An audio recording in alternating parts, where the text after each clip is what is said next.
Hey friends, welcome to today's video. It's going to be all about our 4th grade homeschool year and how it went.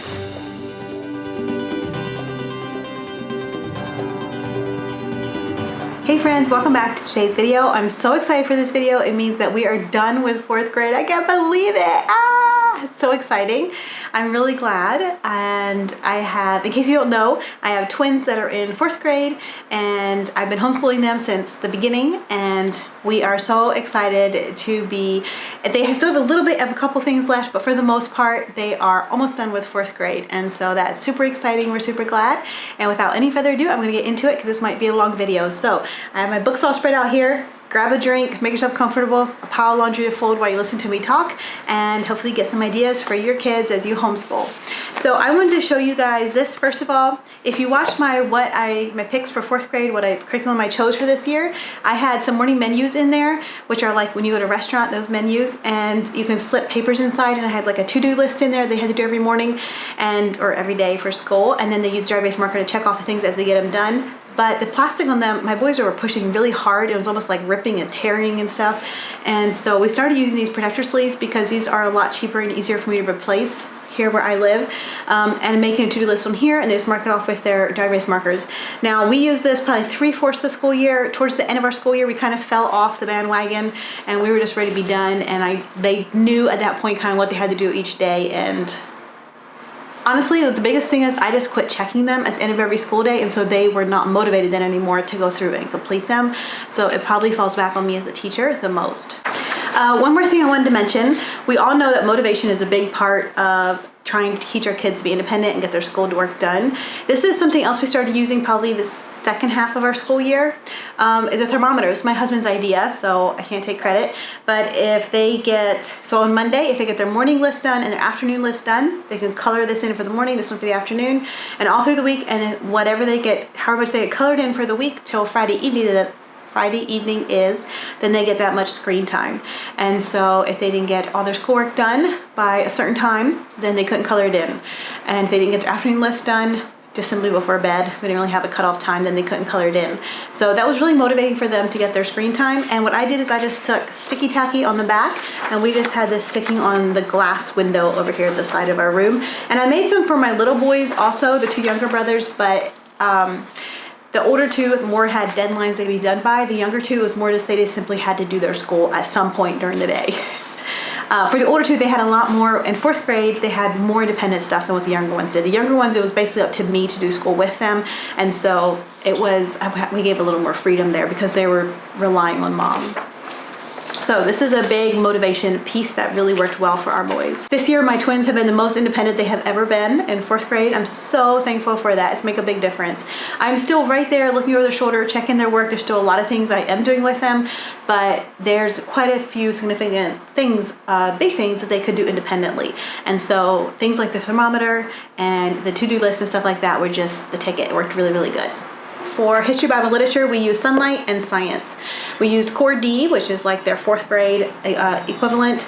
And this was American History Year 1. And then their science was this here. I can't read it upside down.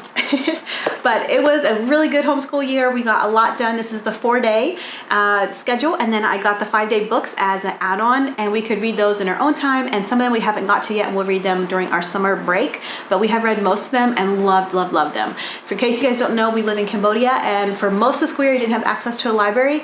Now here at the end, I joined a school's homeschool thing, whatever you call it, program, and I can use their library there, which has been a huge blessing. I could cry. I'm so thankful for that. I love books. I love stories.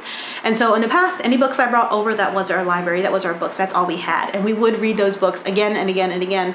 Now it's really nice to have access to other books, and I'm enjoying it so much after living here for almost 10 years, and the first time I have access to a library here. I'm so thankful for that. Anyway, we still really enjoy Sunlight and all the literature that has come with it, and hands down, it was a hit this past year. If you ask my boys what their favorite curriculum was, they're gonna say Sunlight, and by that they mean all the stories. So I just did a video showing you guys in detail about year review for our Sunlight History, Bible, Literature, and then a different video for science. I just filmed those. I think they'll be coming out before this video. Anyway, so if you want to see that more detail, you have to watch those videos. I will talk about just a little bit more, but I wanted to show you, this is my morning basket. My mother-in-law, Alma, gave this to me. Thank you, Alma, if you're watching this.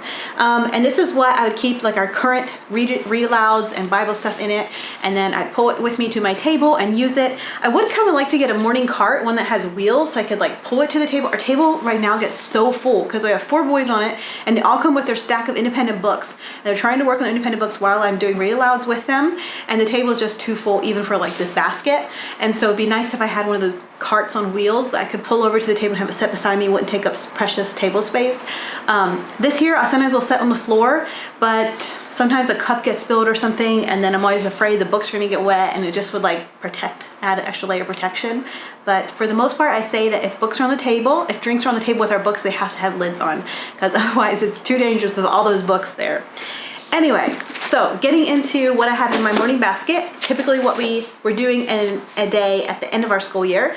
This year is talking with God, talking with your kids about God. So it's really great conversations in here. And again, I talk about this more in our Sunlight one. This is from Sunlight.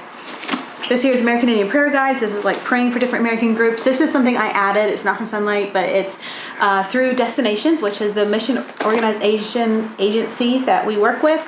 And this is different missionaries and like answered prayers and stuff like that, protection, things like that happened, ways they saw God work. And so we read one little short story out of here every morning, and it's really fun because some of the other TCKs, other third culture kids, my boys know and have met them. We've been at retreats with them and stuff, and so it's really like brings it home for them, like, hey, that's that kid, I played with him, he's my age.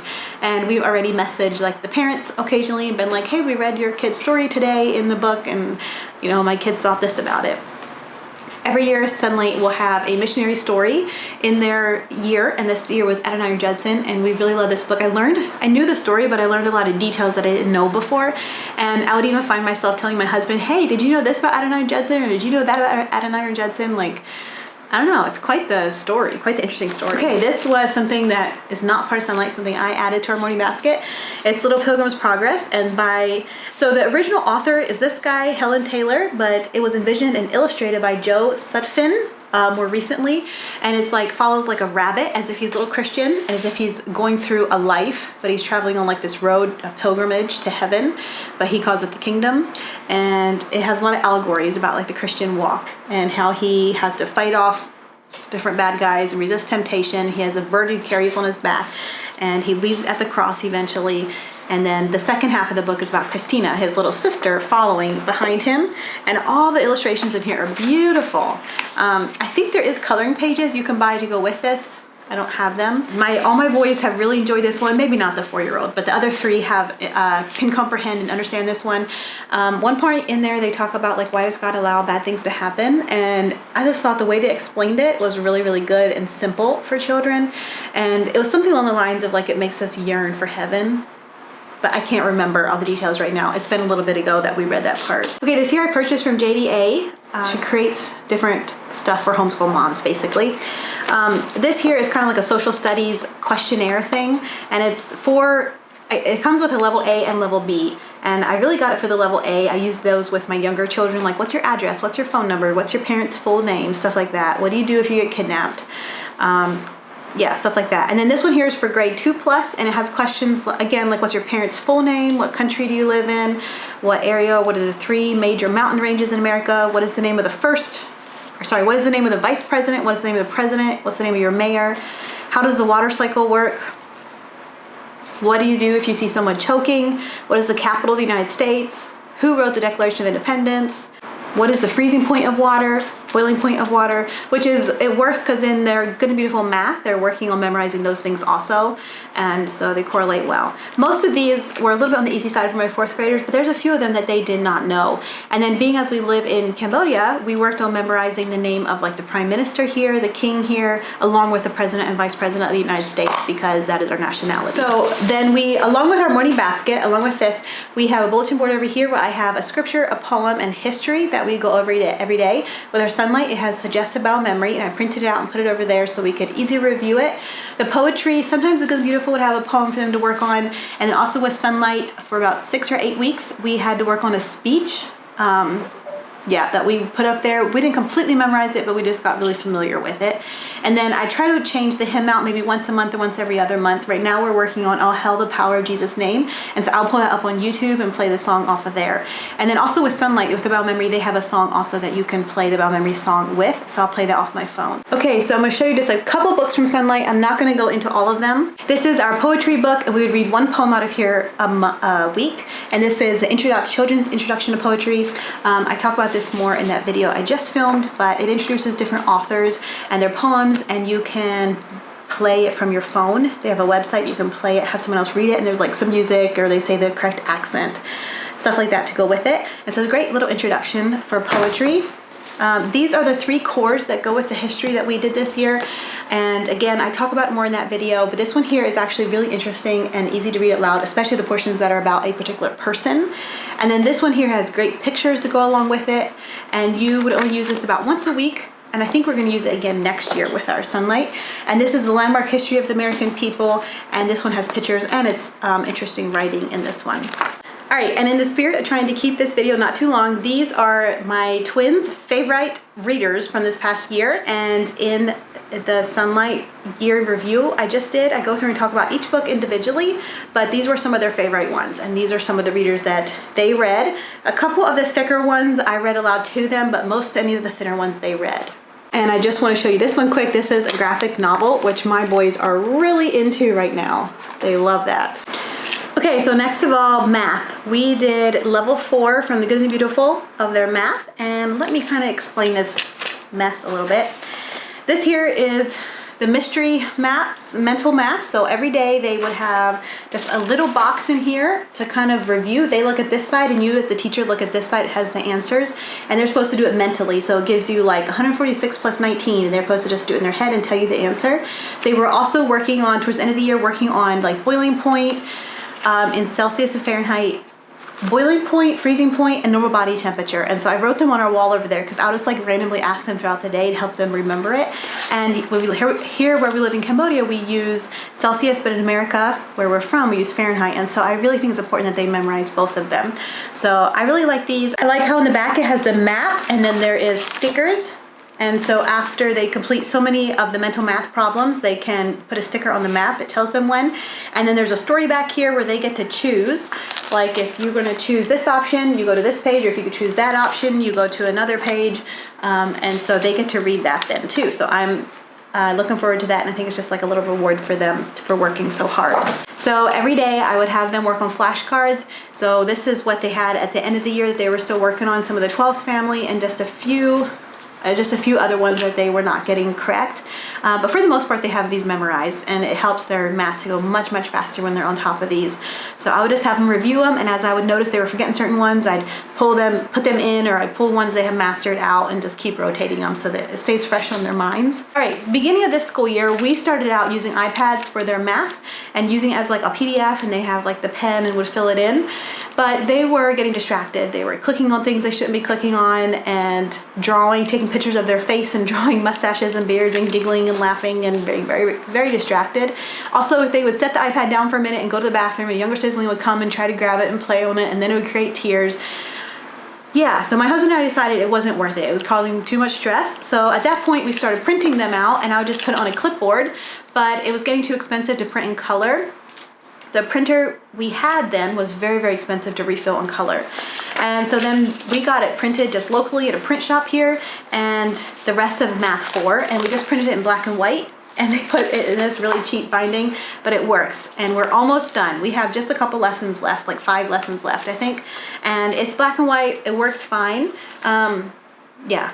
Occasionally it'll have something with color that they're supposed to like do, and we can't quite do it. So we'll go on a computer and look at the PDF, and then we can figure it out. Or we got a new printer now, it's right back here, and it can print in color much, much cheaper. So I'm so happy for that. Next year I'll be able to print their curriculum in color, and bind it with my Pro Click binder and it should look a lot better.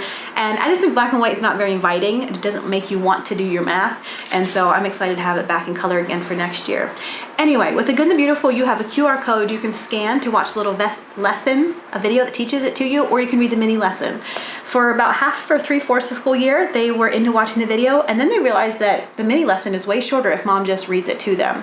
So that's what we started doing now. We just read the mini lesson, and usually they get it and understand it from that. If they don't understand it, I'll have them go and watch the video then. But 99% of the time they understand it after that. And then there's usually one page of lesson, like practice of the new thing, and then the one page of review. So usually in the mornings, they wake up, they come down here, and my one son especially, he will have this review done before breakfast, and his math and language arts and all his independent work done, and his reading in the sunlight, his reader, he has like all that stuff done before breakfast. He is such a great homeschool kid. My other son, sometimes he gets it done and sometimes he doesn't. He's much more of a procrastinator. If he doesn't have to do it right now, why should he? Anyway, so their math lesson, I would say, takes them 30 to 45 minutes depending on what they're learning that day and how hard it is, also how much they stick to it, how motivated they are. Mondays are always harder than the rest of the week. Mondays is almost guaranteed someone's going to be in tears at some point. I don't know what it is about that Mondays, but it's just like taking 2 days off and then getting back into it, and it's just hard. And so I've learned on Mondays that sometimes we skip math just to avoid those tears, and it's much easier than on Tuesday once they kind of got back in that hang of doing school again. Yeah, you guys have any tips on how to make Mondays go easier after taking 2 days off? Let me know. Mondays are just hard after having the weekend off and trying to get back into doing school and being motivated. Okay, so language arts is slightly more complicated than what math was. Math is pretty straightforward. We are working on, so we finished up The Good and the Beautiful Language Arts 3, and we started Language Arts 4 this year, and they're in 4th grade. We're ending 4th grade. So I'm really proud of them. They have done more than a year's worth of language arts in this past year. So I'm really proud of them for that. Whenever my twins were in kindergarten, we took 2 years to do their kindergarten. That's kind of a long story. Basically, I think they had a little bit of learning disabilities, maybe a little bit of dyslexia, dysgraphia going on, and then also they were on the young side. Also, they were twins, which sometimes, in boys, sometimes they can just take a little bit slower till they're ready to start learning to read. And then also another thing was, it was my first time teaching someone to read, and so I also just didn't have the experience. So I think all those things played into it. We also, another thing, we did The Good and Beautiful, their old version of the language arts, which was more difficult and advanced really quickly and like jumped too quickly. Not enough like review and practice built in. And so we did The Good and Beautiful Language Arts, and then we switched to Christian Light for 1 year, and then we came back to 1st grade language arts. So it took us 2 years, and then we ended up like a year behind their language arts. Everything else they're on target, but just their language arts they were behind, which was fine. Everyone learns at their own rate. So like I said, we finished Language Arts 3, and they're catching up. They're almost caught back up in their language arts. So anyway, we printed them. It was the same thing this year. We started off using iPads. It wasn't working. We printed it for a bit in color. It's too expensive. So we went to a local print shop and got them printed in black and white just to the end of the book. So they ended up just being thin books because that's all we had to finish for their 3rd grade. And they finished this and they're done with the 3rd grade language arts. And this was all in black and white again, so not super fun or exciting. It made it hard to see the art pictures. So I'm glad that now we're able to print in color. These were the spelling practice books, and I had bought these already printed because they were small and easy to pack in our suitcase. I really liked how they did the spelling in here. It was very creative, and not every day was the same, and they got to use the letter tile app some, and my boys thought that was great. And yeah, and then these were the readers that come with level 3, and these, I really like the way they're set up. They have, at the beginning of each chapter, they'll have like a phonogram page where you practice different sounds. Like this is shun, shun, and shun. And then you have big words and you practice breaking them up. They'll usually have challenging word section and then like a vocab section. And then when you get into the chapter, they have a part for the parent or teacher to read and then a part for the student to read. And so my boys, if they see a whole page that they're supposed to read themselves, it might feel a little overwhelming, but knowing that they get to split it with the teacher, it really helps them. And then also because there's twins, they got to read only every other student section. So that was very doable for them. And then on top of that, we had the readers from Sunlight, and we would do the same thing in those. Like they would read one page, one twin read one page, one twin read one page, and I read a page, and then rotate back through like that. And now towards the end of this year, what I'm having them do is one twin read one whole chapter and the next twin read the next chapter, or depending on the book, I'll have them each read the same chapter just quietly to themselves and then quiz them on it. Like, are they comprehending what they're reading? So yeah, they're slowly advancing in that, and I think they're doing wonderful and making great progress. All right, and so now we have moved on to Language Arts Level 4, and I printed these with our new printer that's in color, and I'm so thankful that we can print them in color. It makes it much more inviting, and you can see the beautiful artwork that The Good and the Beautiful has in here. And the Language Arts in 4th grade is divided into 2 books. So I don't know if I like that yet. I think it would be nice to just have it one book. Sometimes it can be kind of confusing, like which lesson goes with which thing. But it's, I mean, it is titled. It's just a lot to keep track of. Anyway, so this is kind of like the main course book, if you will.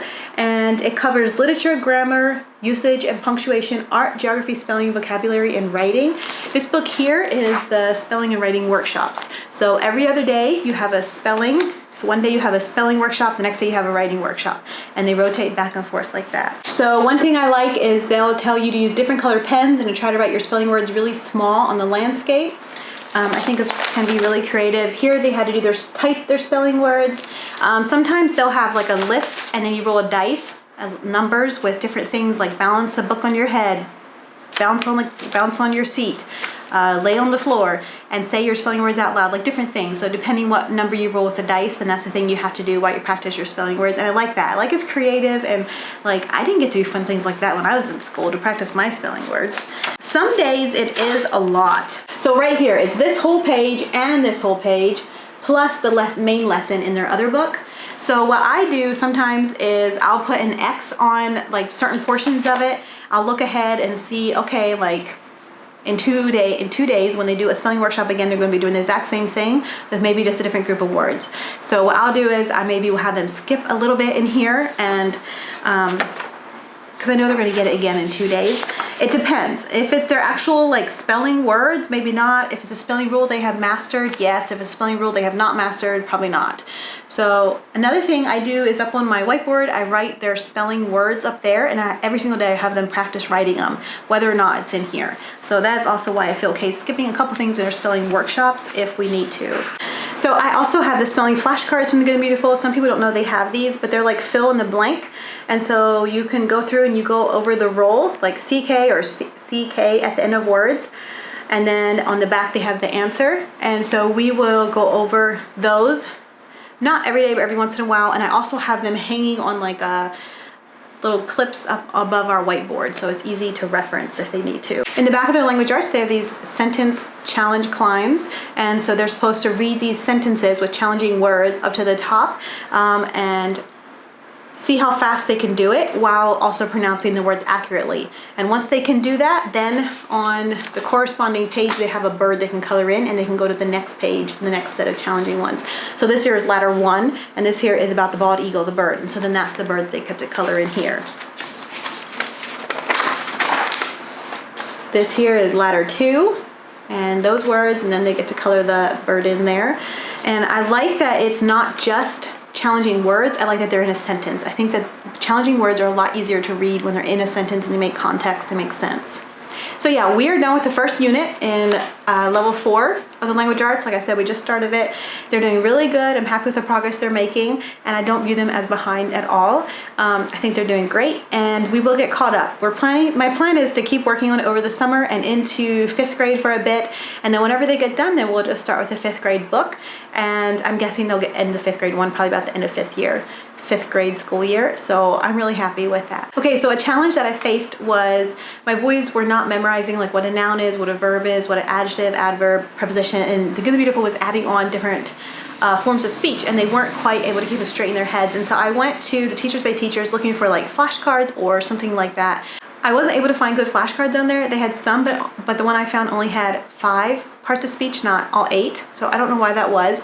So then I found this, Daily Language Arts, and they had, the lady who created this had a free sample, and I printed out, this is the teacher's guide. And each day they're supposed to have like a little bit of morning work where they would review the different things. But I printed out the free sample, and I decided, so my camera died, I had to go fix that and come back. So I was saying that I tried these out hoping that it would help my boys learn the parts of speech, and I would say it didn't really work on that. It's more like grammar and punctuation and stuff like that. It's good, it's great for that. It just wasn't quite what I was looking for. However, when I was looking at the Good, the Beautiful for 5th grade, here it comes with flashcards, and it includes flashcards in there that says like what is a verb, what is a noun, what is an adverb, what is an adjective, stuff like that, which is perfect. So yay, I decided to just hold off on that and wait till next year. Okay, and then the last bit of language arts are these 2 readers. And this one here is the one we are currently doing. It's level 4 personal reader. So the stories in here they read, and then there's comprehension questions built into their language arts. And then this one here we haven't done yet, but this is a biography reader, world reader, and it has stories in here. And so I read in here that Jenny Phillips said that it includes the story of these 2 sisters, black sisters who were tennis players, I believe. I'm not even sure. And it's the first time like their story has been in print. So she was excited about it. I'm excited about it. We'll see what it's like. This goes with their language arts in the Good, the Beautiful. It includes art. And so this year they're focusing on chalk pastels. And so it showed them how to draw this volcano, and they each had to draw a volcano. So here are both boys. I thought they did so good with their volcanoes. And often when they're creating art, the other 2 little boys come along and want to do it also. And sometimes I do it too. It's a lot of fun learning the technique and how to do it. And in their language arts, it shows step-by-step pictures of how to do this. Okay, a little bit of some of their independent stuff. This here is devotions that my twins are currently doing this year. VeggieTales Growing with God, 365 daily devotions for boys. And what I like is that it's just really short 1-page devotions, and they can do it themselves, do it independently. And I just want them to start forming the habit of having devotions and having their personal relationship with Christ. They each have a handwriting book. I just have one here I'm showing you, and they finished these and are so proud. I'm so proud of them. This has cursive, and then each day they have like some kind of activity down here that they have to do. So yeah, maze or drawing or coloring or adding something to the scene, stuff like that. Then we have Explode the Code, and this is just a phonetics building awareness thing for them to work through. And then the last thing I have is Scholastic's Word Ladders, and this is for grades 4 to 6. And we did the first couple pages in here, but I think we're going to save the rest for next year. It was a little bit on the hard side for them. And what you do is you just have a word down here like vegetable, and then they give you a hint, and they also say if you have to add letters or take away letters to put it in the next spot. And so they have the lines up there, the dashes, and you have to figure out what the word is. And it was a little bit hard for them. So what I would often do is write the words on the whiteboard, and then they have multiple choice to pick them. But it's a little bit hard, so like I said, I think we'll hold off on this, and they have 5th grade and 6th grade really that they could work on this in yet. Okay, science and history. So for both of these we use sunlight, and I just filmed a whole video about sunlight science and a whole video about sunlight history, Bible, and literature. So if you want to see in more detail, you can watch those. These are the literature books we did for science. Isn't that great? A science curriculum that has literature based in it. This book here is all about science experiments, and we have a whole box for science kit experiments to do. And then the instructor's guide comes with all the instructions to do with all these books. So these are the books we did for science. And then these are just a fourth of the books that we used for their history, Bible, and literature. I already showed you a bunch of the Bible ones. This bottom one is a poetry one. I think I showed you that. And then these 3 are their core ones for history. And these are just some of the other reader ones that we read for history. And I'll just hold up a couple of these so you can see. And then What Happened, Paul Revere, Bill of Rights, the Constitution of the United States, Phoebe the Spy, Thanksgiving Story, and The White House is Burning. This one here I found really interesting. I don't remember learning about the White House burning in history when I was in school. I probably did, but I just don't remember it. And then, yeah, so I'm not going to spend too much time on these, but I talk about them more in that other video. I wanted just to show you guys this real quick. This here is a lap book that we did this past year. We have a few more we need to do in here, but it has just a lot of like craft things having to do with the history that we learned this year. So you can unfold it like this, and like this. These are different maps. These are different navigational instruments. These are different explorers, and we filled out different information about them. These are like the Constitution, the Bill of Rights. These are different famous American Indians, and in this pocket it talks about each one and says their story a little bit. Like I said, we're not quite done with this. We got behind, and so that is something that we'll work on during the summer. But it was fun, creative things to fill out here. So yeah, great lap book. Add-on, it's an add-on that you can add on if you want to the Core D with Sunlight. Okay, a small stack of some of their afternoon readers. I had them read in afternoons. And then I have a few electives I want to tell you guys about yet. I'm almost done. This here is a how-toons. So it's like cartoon style and different things that kids can build, kind of like along the science field. And so there was different things. Zeke, my one son especially, would enjoy finding activities in here that he'd try to build little like guns out of PVC pipes and stuff like that, and had a lot of fun. Or even just looking at the pictures was a lot of fun for him. Okay, and in the afternoon sometimes they would read out of here, solve them yourself picture mysteries. So this here, it'll have like a mystery of some kind, and then you have to try to solve it yourself. So this is borderline too much reading for them to want to do, like if it's not assigned. So what I would just tell them is they have to read for a certain amount of time in the afternoon, and they could pick whichever book they wanted. So my one twin will pick this book, the other twin thinks it's almost too much reading, but I think he'll be there soon. Okay, this is the kind of book that my boys really like. It's an easy, fun read for them, Investigators. It's graphic style, and they can read this like easy in one day. They'll often read it out loud to their little brothers. It has lots of pictures and not that many words. Another great series is The Secrets of the Hidden Scroll, and these are kind of like have Bible mixed into it. This one here is kind of about Noah's Ark. The first one was about creation. This one here is a level 4 reader. It's just about dinosaurs. So I have just a section, a basket over here of books that they can pick from to read from in the afternoon. They also have some in their bedroom. And then this here I picked up at a secondhand store in America last time, and it's Hardcore Journeys, and it has lots of like stories to read, and some of them are from like famous books, some are not.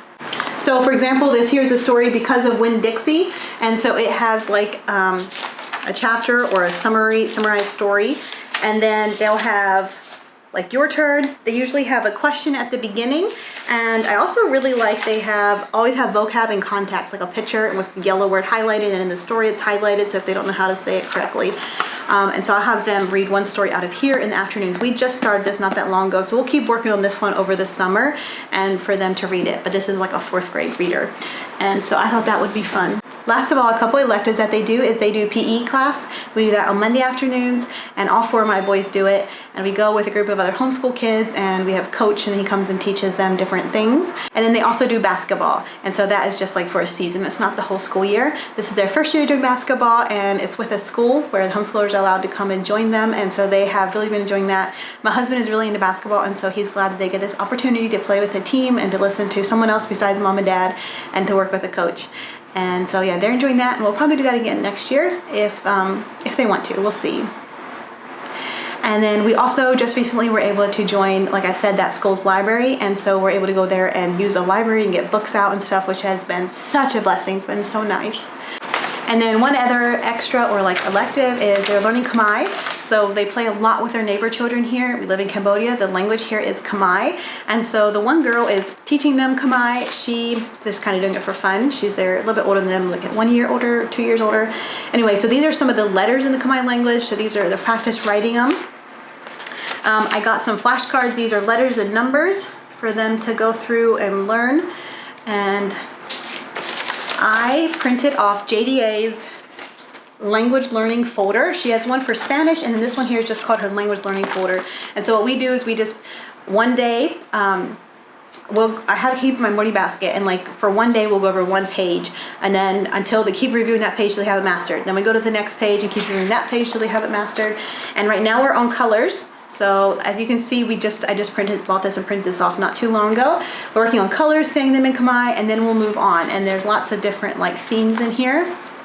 And then, like I said, the neighbor girl out back is teaching them the letters of the alphabet, and like she sings kind of like the ABC song with them, except it's the Khmer ABC song. And then they know quite a few little phrases like "come, let's play," "no," "yes," "hello," "what's your name?" They can understand more than what they say. They hear it a lot, especially my one son. 2 of my sons can understand more than what they can say, but I just want to help encourage them to keep learning more. All right, so that is what I have for my 4th grade year in review. I would say it's a really good year. We did not get started with this year until about October because we were in the States on furlough, and then we came back home here, so we got a late school year start. But I'm really happy with where we're at, and we're done with most of our things. We have a little bit more in a couple of the things, like I said, but all in all, it's been great. and I'm looking forward to having a summer break and starting again on a new school year. Thank you guys for watching. Please give a thumbs up, comment down below how your school year went. I would love to hear, and thank you for watching. Bye.